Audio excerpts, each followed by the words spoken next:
धूर्त बोकडा. एक बैल दररोज जंगलात चरण्यासाठी जात असे. त्या जंगलात जवळच एक कुरण होते. तिथे बैल गवत खात होता. त्याच्या नकळत एक सिंह त्याच्यावर नजर ठेवत होता. लांबवर एक झाडाच्या मागे लपून सिंह बैल शिकारीच्या टप्प्यात कधी येतो याची वाट पाहत होता. सिंहाने बैलावर हल्ला केला, पण बैलाने संधी साधून सिंहाच्या तावडीतून कशीबशी सुटका करून घेतली. बैल एका गुहेत आश्रयासाठी पळून गेला. या गुहेचा वापर मेंढपाळ स्वतःसाठी आणि मेंढ्यासाठी करीत होता. पाऊस आणि वादळ वारे आले तर या गुहेत नेत असत. बैल गुहेत शिरला तेव्हा त्या गुहेत एक बोकड राहिलेलं होतं. गुहेत बैलाला आलेलं पाहून बोकड रागावलं.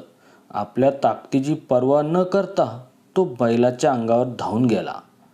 आपल्या छोट्याशा शिंगाने बैलाला जखमी करण्याचा तो प्रयत्न करू लागला.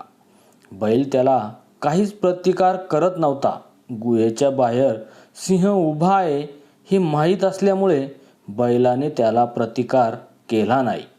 बैल बोकडाला म्हणाले, मी तुला घाबरत आहे असे वाटू देऊ नको.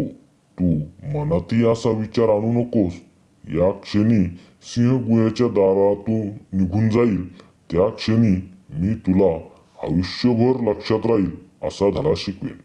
बोकडाला आपली चूक समजली आणि त्याने बैलाची क्षमा मागितली. तात्पर्य, आपली चूक मान्य करणे कधीही फायद्याचे असते.